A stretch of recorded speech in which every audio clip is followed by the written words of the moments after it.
ایک ہی ورڈ میں چار چار مشدد اکٹھے ہیں۔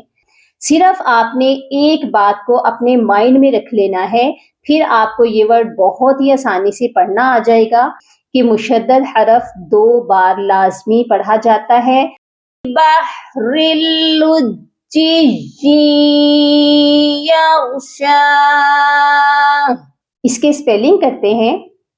را لام دو زیر رل، اب آپ دیکھیے لام ایک بار ہم نے پڑھ لیا، اس کو ہم دوبارہ پڑھیں گے۔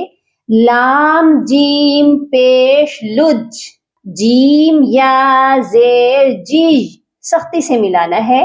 اس کو ہم سیکنڈ ٹائم پڑھیں گے، سیکنڈ یا کے ساتھ ملا کر، اس کو ہم نے غنہ کر کے ملانا ہے۔ یا دو زیر ین، بحر اللجی یغشا۔